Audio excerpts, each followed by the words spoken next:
morning and welcome to our service today. We're going to start with reading from Psalm 108.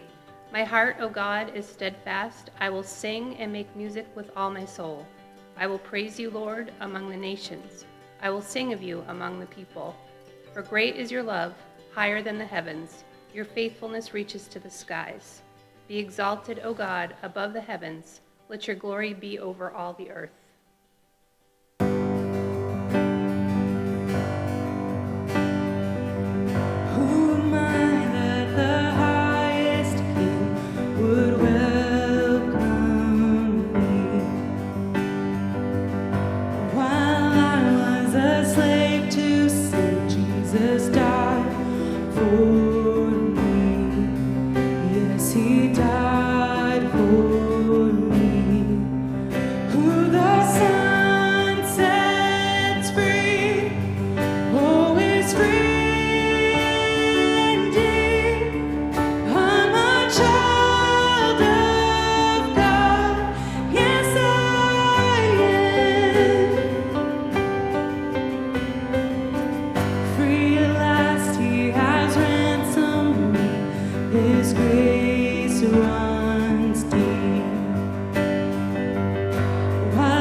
In my Father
You are love, you bring light to the darkness, you give hope, you restore every heart that is broken. And great are you, Lord. It's your breath in our lungs, so we pour out our praise, pour out our praise. It's your breath in our lungs, so we pour out our praise to you only.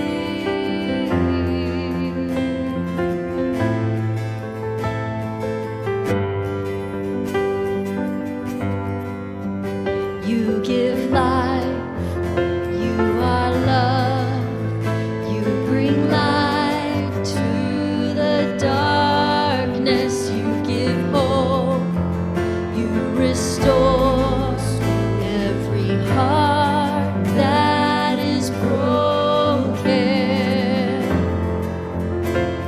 And great are you, Lord.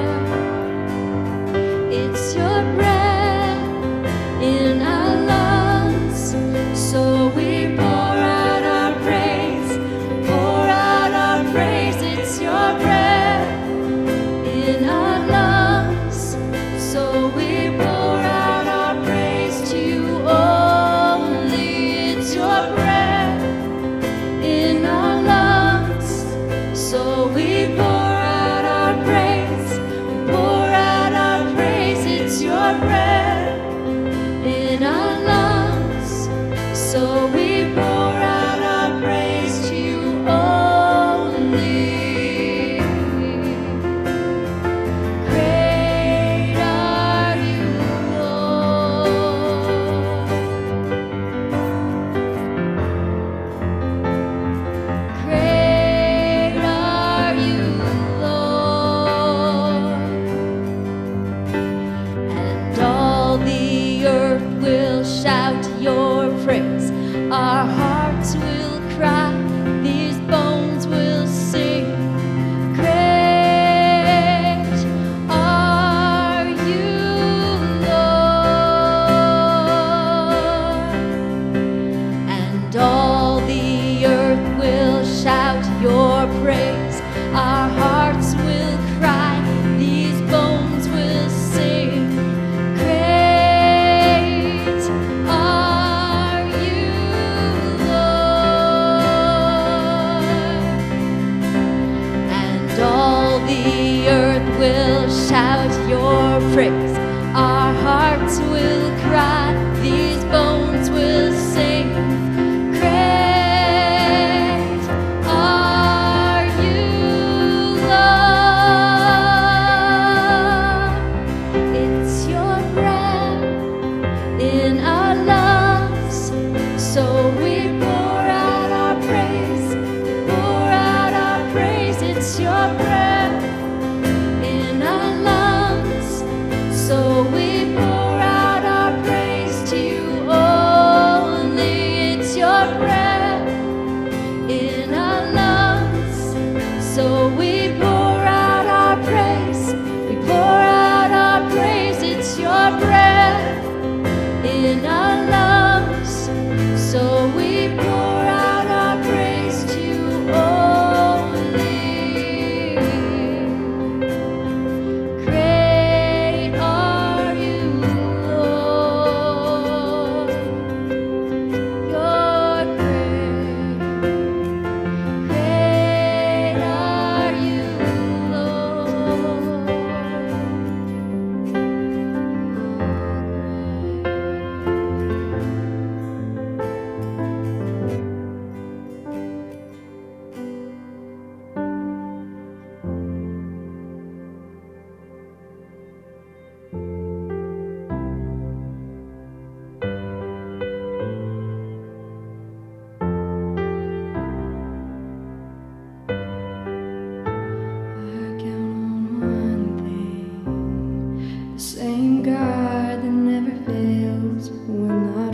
never late, is working all things out. You're working all things out. Oh yes, I will lift you high in the lowest valley. Yes, I will bless your name. Oh yes, I will sing for joy when my heart is heavy all my days.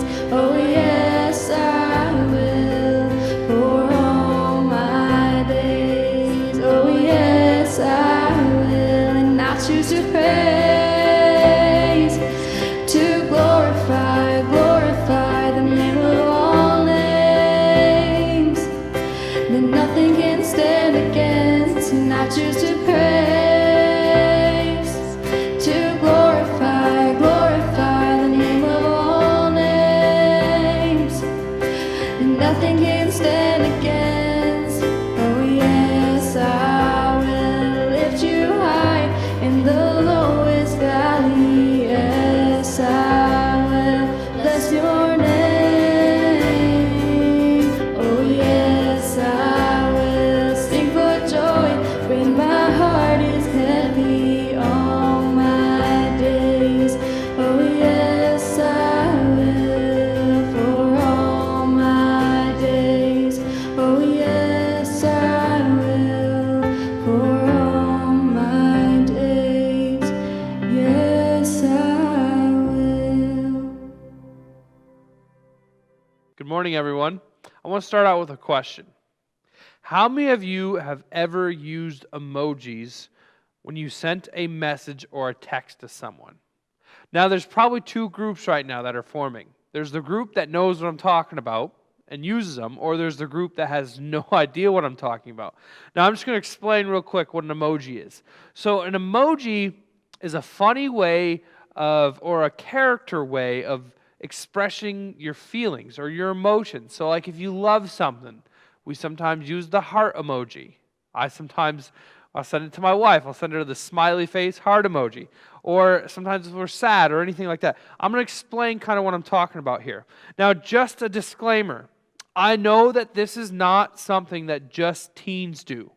Matter of fact, when I look through my messages on Facebook and on my phone, the people who send the most emojis to me in messages are above the age of 30. So everybody uses them these days, it seems like. And I've got to be honest, emojis have helped me out a bunch of times because there's times when I don't know how to respond. I don't have the words. And here's what I mean. So here's for an example. The emojis will actually pop up, the ones I'm going to talk about. So this kind of gives you an idea. The first one's a laughing tear face emoji. I use this one a lot of the times, especially when someone sends me a message that I find completely funny. I'll usually send a lot of those if I find it really funny in response. Anybody else do that with emojis? Like you'll send a bunch just to kind of push the point of what you're trying to say there? I feel like when they get this emoji, people, they really understand that I found what they said to be super funny. And sometimes it's just hard to describe that in words, so we send the emoji. Here's another one, a happy face emoji. I use this emoji when the message or the text that I get is some happy news.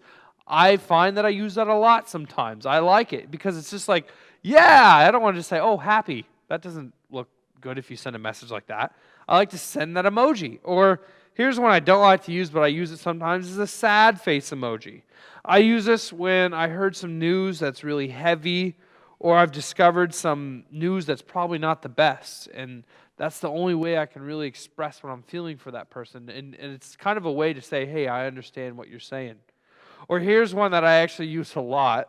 It's the rolling eyes emoji. I use this whenever I'm actually probably rolling my eyes at a message that someone sends me. You can't show that in words. That's the beauty of emojis. They help us talk about how we feel without using our words. Now, there's a few emojis that I don't use that often, but when I do, they say a lot. And these set the stage for what we're going to talk about today. It's these types of emojis. There's 3 of them. There's the one face with no mouth. There's the face with an open mouth, like they're shocked. Or there's a face with an open mouth and raised eyebrows, which is probably they're even more shocked. We've all had those situations where we're like, I have no words for this. We're shocked. I like the first one the best, the face without a mouth, because it represents those moments when you simply don't have the words to say. It's when you hear about something or something happens that just, you can't make the sense of it. I'd venture to say that most of the time these shock emojis are sent along with a text message that reports something happening that was shocking in a bad way. Something that catches us off guard and hits us out of nowhere. That's what we're going to talk about today. Have you ever experienced anything in your life that it's like something that rocked your world or caught you off guard or made you feel uncertain or caused a lot of hurt? Maybe you felt this way when you lost your job. Maybe you felt this way when a close friendship ended. Or your future has become uncertain. We definitely live in a time where a lot of us feel uncertain about our future. Or when someone close to you passes away. Unfortunately, this list could go on for a long time, with examples of times when you got rocked by some shocking news or circumstance. If you haven't experienced it yet, there will be a time in your life when this happens. The thing about these shocking and painful moments is that most often they hit us out of nowhere. And because of that, it's difficult for us to know how they'll make us feel. And because of that, it's difficult for us to know how we'll respond. Sometimes we surprise ourselves by how well we handle it. We think, wow, I figured news like that would take me to the edge, but I'm actually doing okay. Or sometimes we surprise ourselves by how much it tears us apart. We think, I don't even know why I'm so upset about this, but it's a mess. Sometimes we feel closer to God when stuff rocks us, but other times we wonder where God is at all. Because we're all wired differently, we experience hurt differently. But that doesn't change the fact that hurt hurts. And when life hurts, we all find ourselves wondering what to do next. That's what we're going to talk about today. What to do when you don't know what to do. Because we all encounter those moments where we have no words or we're left speechless. And so did Joseph in the Old Testament. Today, we're going to look at Joseph's story and see what the Bible has to say about moments like this through his story. Joseph, he was one of the most famous people in the Old Testament in the Bible. Joseph had some pretty significant family drama in his life, and drama that he definitely played a part in creating. He was his dad's favorite child and therefore given special treatment compared to his brothers. How many of us can think of siblings right now that we felt that way? On top of that, he had a dream that his brothers and even his parents would bow down to him out of respect and honor. And because Joseph, he seemed to have a hard time picking up on social cues, that he shared his dream with his family. Now, can you imagine how well that went over? Just imagine if your sibling said, one day you will bow down to me. I had a dream about that. Imagine what you'd think. His brothers, they were not okay with him being his dad's favorite. They were not okay with him sharing his dream of ruling over them one day. So how did they respond? We're going to open up the Bible today and look at Genesis 37, starting at verse 18, to see how this story unfolds. Now, we're going to jump right into the story here. It says in Genesis 37:18, sorry. But they saw him in the distance, and before he reached them, they plotted to kill him. Now that just went from 0 to 100 real quick, and it continues. Now remember, this is after he shares all those things with them. Here comes that dreamer, they said to each other. Come now, let's kill him and throw him into one of these wells, and say that a ferocious animal devoured him. Then we'll see what comes of his dreams. Despite his anger towards Joseph, one of his brothers actually had common sense in that moment, sort of. When Reuben heard this, he tried to rescue him from their hands. Let's not take his life, he said. Don't shed any blood. Throw him into this well here in the wilderness, but don't lay a hand on him. Reuben said this to rescue him from them and take him back to his father. Thank goodness for a brother like Reuben. He convinced his brothers to throw Joseph into a well instead of going to kill him. He even planned on coming back to rescue Joseph later. The brothers, they listened to Reuben. And when Joseph approached, they ripped off the special coat that his father had given him, and they threw him in the well. But they're still not done with him after that. They noticed a caravan of traders approaching. Judah, another one of Joseph's many brothers, suggests that they sell Joseph to the traders. After all, selling Joseph to a group of people who would most likely make him into a slave is much better than killing him, right? I mean, come on, that's got to be a little bit better trade-off. So that's exactly what they do. And they dip Joseph's coat in the blood of a wild animal, and they take it to their father and tell him that Joseph was likely attacked and killed by an animal. Now talk about a great cover story there to cover them. They took the ornate robe back to their father and said, "We found this, examine it to see whether it's your son's robe." That last line tells us everything we need to know about the situation. The brothers obviously knew that the coat belonged to Joseph. They brought it up to let their dad know that they noticed the way he favored Joseph. They were mad about it. They didn't call it Joseph's robe or our brother's robe. They said, your son's robe. Now talk about a bunch of jealous people right there in that moment. Just basically on how they said it. Now I know I'm being a little lighthearted about this. I'm not, but there's nothing lighthearted about this situation. We simply cannot imagine the fear, despair, uncertainty, anger, and hurt that he felt. Betrayed by his own flesh and blood. Sold into very real slavery by the brothers he grew up with.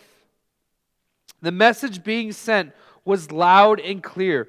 We were all better off without you. How many times have we felt that in our life sometimes in situations? I mean, what would you even do? How do you get yourself unsold?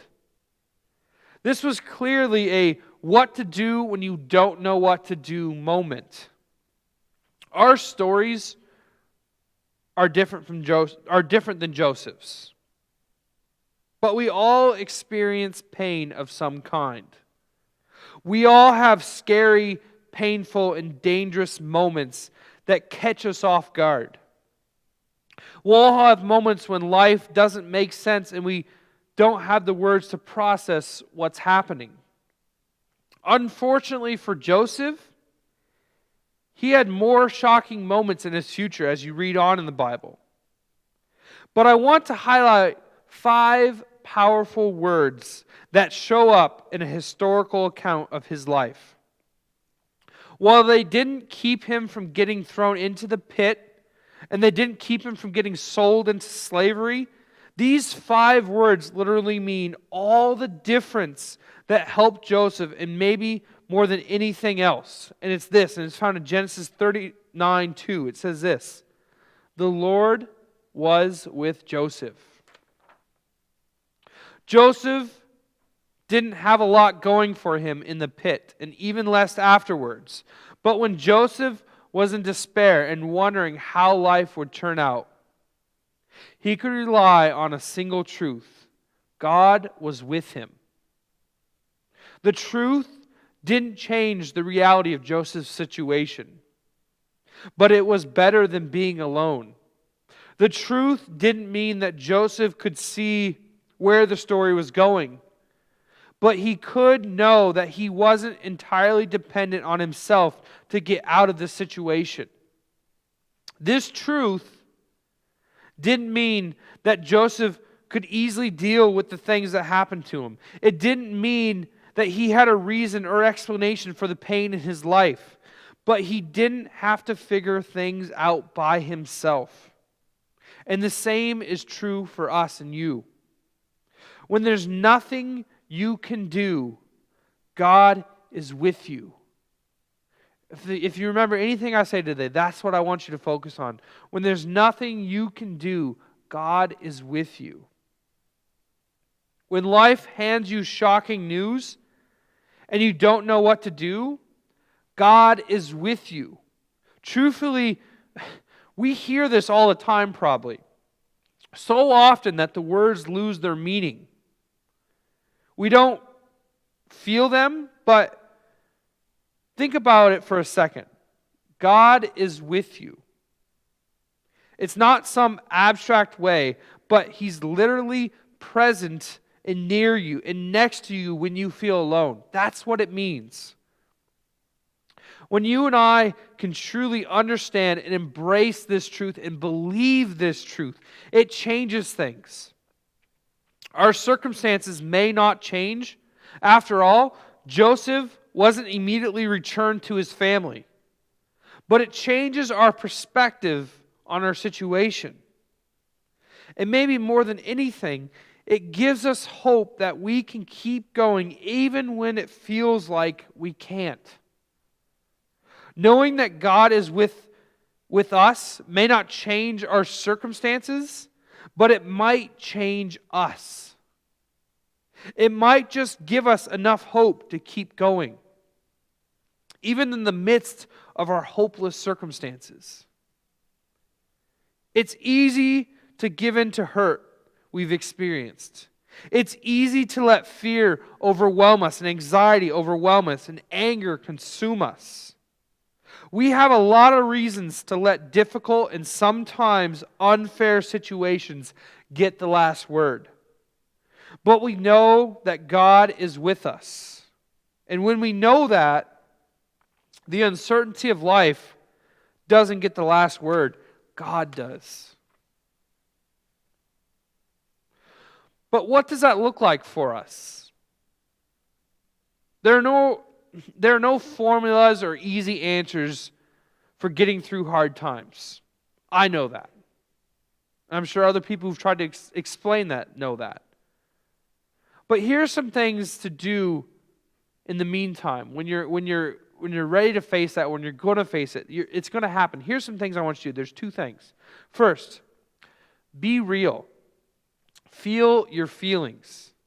Not everyone will experience incredible luck in life, but everyone will go through tough times and pain. All throughout the Bible, people went through difficulties.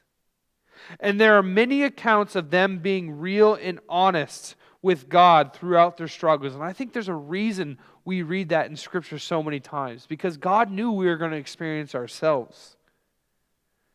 There are no answers to make the hard time go away. And our job isn't just suck it up and act like everything's okay. If we believe that God is with us, then we should know that God is more than okay with our honest questions and doubts and fears. And then number 2, remind yourself and each other that God is with you. Remind yourself and believe it. Here's a spoiler alert. Things did eventually work out for Joseph. But we know that because we can read the whole story in the Bible. But when Joseph was in it, he didn't know how it would turn out. There was no spoiler alert for him. All he could do is face another day, wondering how things would turn out. But he held on to one thing, that God was with him. In moments when life is at its toughest, that's when this reminder is so important to believe and understand and live it out. God is with you and your story isn't over yet. Our life will be full of moments when we don't know what to do about our pain. And as we close today, I want you to know that's exactly why I believe the church exists today. One of the many reasons, but it's one of the top ones. In those moments, nobody wants to be alone, and it's important to know that when you don't know what to do, God is with you. And so is your church family. Now I know that's really hard to believe right now because a lot of us are still unable to gather in person. But the great thing is I believe God gave people the wisdom on how to invent things like FaceTime and telephone. So we can call people, we can FaceTime people, we can still connect. We just have to be creative. I think sometimes we just want God just to put it all in front of us and say, here you go. But that's not how it works. Sometimes we have to work for that. And it's so important, especially during this time, to connect with others. Don't just sit at home and being alone. God put people in your life. We still are a church family. Even though we're not able to meet directly in person right now at this moment, we're still a church family and we're still here for each other. We all experience difficult times in life. And if you have to go through a hard time and you've made it through on the other side, it's so easy to look back and see how much God helped you through it. And when we go through tough times and we make it through on the other side, we're able to look back and man, it really wasn't that difficult. But in the midst of that, it feels like it's impossible. God may be using your story to help someone else's story find hope again. And I believe wholeheartedly that God works through others to help come along and show people in difficult times that they can turn to God for help. God uses us. Knowing that you're not alone in this world, and that there's a God who will walk through the storm with you, will give you hope even when things feel hopeless. But you have to believe that for yourself. It won't make difficult circumstances go away. That's the truth. But when you have something to count on, you will know that you're not alone. God is there for you. God is waiting for you. And it's so easy when we go through tough times to think, man, where's God? But really, He's there all along. We just need to reach out to Him. And we are going through some challenging times right now. The uncertainty is scary. We wake up and we don't know what rules are going to change or how things are going to change in our lives. And we live in a society that's falling apart. But the truth is God's never changed through that. He's always stayed the same. And we need to know that we can rely on Him and we need to believe it. Let's pray. Dear Heavenly Father, we thank You for this word, Lord, that in the uncertainties, the scary times, the hurtful times, that You never change. We may change sometimes in the ways we think, but You are always the same, and You're always there with open arms, Lord. And I pray that as a family, as a church family, we're able to believe that and see that. And Lord, I pray as a church family, we're still able to go out and be there for people who need us. And Lord, I just pray that for anybody today who's going through a tough time or going through a dark time right now or have some challenging circumstances they're trying to face and they feel like they're alone, Lord, I pray that they're able to look to You and find that light. Because You show right there through Joseph's story that we can trust You through it all.